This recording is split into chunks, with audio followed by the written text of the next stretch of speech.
Essentially, we're in prison. We've been there for 1,356 days, and there's not a single day off. There's no holidays. There's no relief. We're there 20 hours a day, 7 days a week, and you just literally manage every day at a time. We've lost all contact with friends and social networks. I haven't watched television for 4 years. We've both had to give up work, caring for around the clock. Our life is just completely on hold. It's impacted on everybody's life. Like I said, we're completely isolated. It's almost like solitary confinement. Most of our social contact comes with nurses that help us care for our daughter every day. So, most of our social interaction is with the nursing team. How was your daughter overnight? How was Anna Carolina overnight? Oh, she was good. She had a very happy night. She was watching Cat in the Hat tonight, which is one of her favourites, and she got read some stories by the nurse, some Peppa Pig, which is another favourite as well. She's had a pretty good night, I think. She's had a temperature for a couple of days, but that seems to have settled down. She generally enjoys her life. She doesn't know any different, and she's not in any pain. And so she wakes up and she goes for a walk, and she had a good walk around the hospital today. We didn't get outside because it's a bit cold, but she met a few friends that she visits regularly around the hospital, Ronald McDonald House, and she seemed to enjoy her day. And she had some playtime as well, some toys. So from her perspective, it was a good day. That's Peter Bircham, the father of Anna Carolina, a 4-year-old who lives in Starship Hospital in Auckland. Now, the Auckland District Health Board declined to be interviewed on Morning Report. They said privacy obligations meant they couldn't publicly discuss Anna Carolina's needs or treatment. It also added in a statement that it has been working towards getting Anna Carolina into her own home since she was 18 months old, and is very hopeful that they will be able to facilitate it. It's now 13 minutes to 8 on Morning Report. And new research suggests punters at dance music festivals are being sold fake and often riskier alternatives to the ecstasy and LSD they think they're getting. The research found 31% of illicit drugs tested at 8 music festivals held in New Zealand over the summer weren't what the user thought they'd bought. And when they were told this, more than half said they wouldn't be taking the drugs. The Executive Director of the Drug Foundation is Ross Bell. Kia ora, good morning. Good morning. These findings from the survey, 31% of drugs not what the user thought. Was that the sort of level you anticipated finding? I actually thought it would have been higher. The thing that we've been seeing happening around the world is that there have been a whole lot of new chemicals being cooked up designed to mimic drugs like LSD and ecstasy, but seem to be much more dangerous. They've caused death in some parts of the world. And we've known for a few years that New Zealand hasn't had a lot of ecstasy, a lot of MDMA. That's been these newer drugs. And so we thought, well, how can we keep people safe? Knowing that people are going to choose to use drugs, what are the things that we can do to keep people safe? So we've partnered up with an organisation who has been testing people's drugs and telling them what's in them. What kind of stuff did you actually find in the drugs if it wasn't what the user thought they'd bought? So for drugs that are trying to mimic ecstasy, there's a new family of drugs called cathinones. In the media, they describe it as bath salts. And these have been on the market for a few years, and within this family, some of those cathinones are really dangerous, and so there's one called alpha PVP that has caused a death in New Zealand and has caused deaths around the world. And then for hallucinogenic drugs like LSD, there's a new family called N-bombs, and again, these are very potent hallucinogenic drugs which have caused deaths around the world. So that's what we're seeing, and they look no different. They're all mysterious white powders, or the chemicals that have been dripped onto a blotter paper, and users don't know what they're taking, and they're putting themselves at real risk. So why was it that you wanted to actually run these tests and see what it was that was out there? Well, we've approached this from a real simple proposition. Can we stop people from dying? Can we prevent people from getting really sick? So there are a couple of tests that we can use. There's some ways that you can drip acid onto a sample and that changes colour, and it'll tell people what's in it. We've purchased a very expensive machine, the same kind of machine you'd get in a forensic lab, and we can take that on the road and analyse a lot of chemicals that are out there, and we simply then have a conversation with the person who's handed over that sample, and we've said, you've thought it was ecstasy. Our machines, our tests show that it's this cathinone. What are you going to do? And we've found that in more than half the cases, when people find out it's not what they thought it was, they've asked us to destroy their drugs. What does that tell you then about how people approach this? Well, it shows me that, Kiwis use drugs. We've kind of known that. It shows me that people are prepared to act on good information, and we're in the position where we can provide that information. Their drug dealer isn't going to be honest and say, this is what's in your drugs. Only our tests will do that. And knowledge is power. People make sensible decisions. Look, thank you very much for your time this morning. That's Executive Director of the Drug Foundation, Ross Bell. It's now 9 minutes to 8. And Shane Jones's return to politics could see National lose another seat in the north to New Zealand First come the election. It was just 3 years ago when Mr Jones left politics, crossing the party divide to become the government's ambassador for Pacific economic development. Now he wants back into Parliament, and he wants back in as Winston Peters' right-hand man. Let's get the government reaction to this. The Prime Minister, Bill English, is with me here in the Auckland studio. Good morning to you, Prime Minister. Good morning, Guy. Do you rate Shane Jones? Well, look, as he said, he's got his own style. He clearly didn't thrive in the Labour Party, but then a lot of competent politicians don't. Do you rate him? Well, let's see.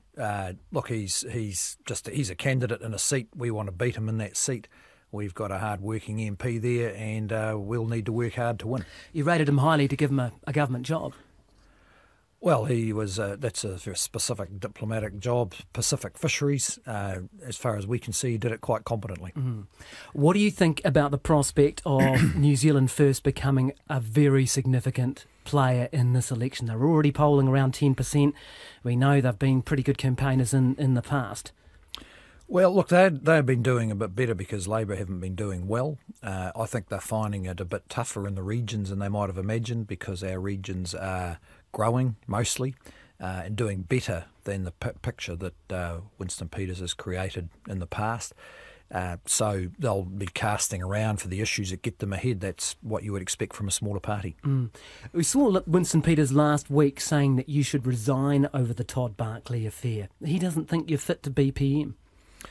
Well, look, I think it was just Winston saying things. We've had to run a stable government with a set of partners that have been reliable. It's worked pretty well. That would be our preference, but it's up to the voters to decide whether they listen to New Zealand First and put us in the position of, or anyone in the position of negotiating. So, do you believe what he says? I mean, do you take him at his word? Because if he's saying that you're not fit to be PM, and that's what he said you should resign over that issue, then it doesn't bode well for a relationship between the two of you, does it?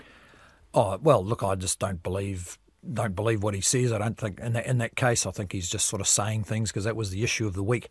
Voters have got more serious issues that they listen to. They want stable government. They want a positive view about New Zealand, and New Zealand First will go to the electorate with a package that's pretty backward looking and a bit negative, and we'll see how far they get. So you don't believe him? You don't take him seriously? You don't trust him? Well, in that case, he's just saying what he thought he would say to get in the story of the week. I mean, that's how it is. But election campaigns are about a lot more than that. They're about a view about where the country's going. We take a positive view. That doesn't fit easily with New Zealand First view. He said on that issue that you had been involved in, quote, a serious cover-up, quote, and, quote, he didn't tell the media the truth. Is he right? No, he's wrong about that. But and again, look, he's just trying to get into the issue of the week, which I think tells you that on his strategies like running on the fact that the regions are falling behind just aren't working, so he's trying to find others. On the Todd Barclay thing, and I will move on from that, but I did want to ask you a question about that. Did he, when you had a conversation with him, tell you whether he was present or not when those recordings were made? Well, look, I'm not going to add to what I've already said. That's in the police statement, and now's another police investigation. And if there's further questions, then I'll deal with those. Was it your impression that he was present when those recordings were made? I'm not going to add to what's already been said. It's all on the public record. Would you like to subtract from what you've said? No. All right. On Peter Thiel, 12 days and made a citizen. It looks like he bought his way into New Zealand, doesn't it? Well, look, that's a misleading impression of what happened. He actually was already a New Zealand resident, granted residency in 2006, I think, by the previous government. So he didn't just turn up at the airport and become a citizen. There's a discretionary process. The officials make recommendations. As I understand, there's 700 or 800 people get citizenship by this process every year. So the minister used his discretion.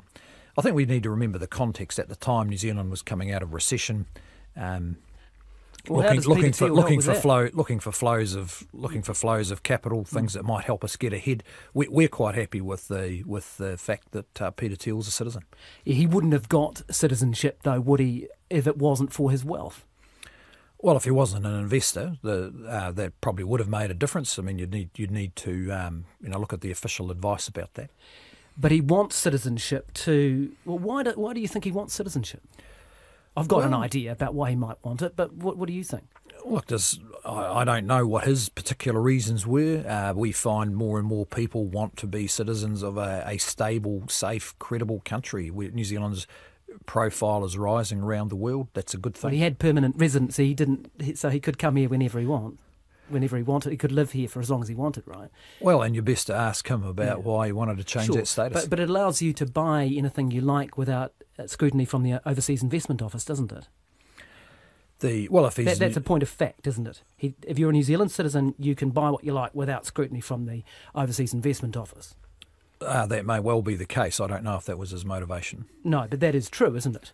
Well, he had to be. I mean, if the implication is that there's some kind of secret of transactions or whatever, that would be wrong. No, it just allows you far greater discretion about what you own, buy, and acquire in New Zealand, doesn't it? If you're a New Zealand citizen. Well, fundamentally, it just means if you buy land, then it doesn't need to go through the provisions of the Overseas Investment Act. Perception-wise, though, do you think it's a good look to be granting New Zealand citizenship to a person with such a fleeting interest in New Zealand? I heard Peter Dunn over the weekend, who's had ministerial positions in this kind of area before, saying he wouldn't have granted him citizenship. Well, look, I think it would be. I think you'd have to say he's got more than a fleeting interest in New Zealand. I mean, he's been a resident, made a resident 11 years ago, citizen 5 or 6 years ago. But 12 days in New Zealand, though. Well, he was already a resident. I mean, it's simply wrong to characterise it as a guy showing up at the airport becoming a citizen. No, I'm just giving you the facts that you reluctantly released. It was 12 days. 12 days in New Zealand. I mean, that's fleeting, isn't it? You didn't give the fact that he was a resident since 2006. Look, what does resident happy. mean? Because I know what it means to me. It means I live somewhere. Yeah, well, what does it mean to you? These are our laws for how you qualify for residency or citizenship. We're quite happy. Look, some people don't like the guy or disagree with him. Yeah. We're quite happy with his contribution.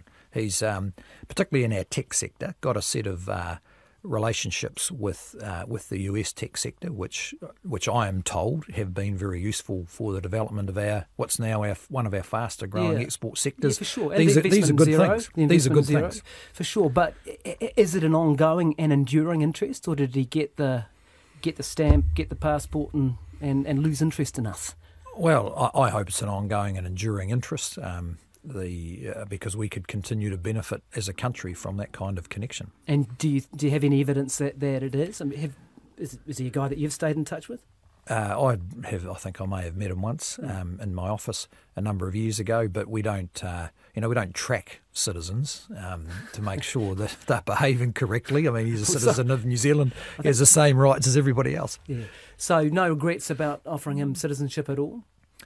No, I don't think so. I think, and particularly in the context in which it was granted, where New Zealand was getting on its feet again, I think a more useful contribution. All right. Hey, thank you very much for your time. Really do appreciate you coming into the Auckland studio. That's the Prime Minister of New Zealand, Bill English. Morning, I'm Cynthia Morahan. A specialist in retirement policy says changes need to be made to KiwiSaver to make it easier for those on low incomes to benefit. 10 years since the scheme was brought in, it has more than 2.7 million members, but nearly half are not making any contributions and another 500,000 people are not signed up at all. The director of Auckland University's Retirement Policy and Research Centre, Susan St John, says those people are more likely to be poor. It is a great pity about people who can't afford to be in or who are withdrawing for hardship reasons, and there seem to be more and more of those, which means that people simply haven't got enough money to live on. Susan St John says the $1,000 kickstart that was scrapped 2 years ago should be brought back. Suggestions made by others include making the scheme compulsory and lowering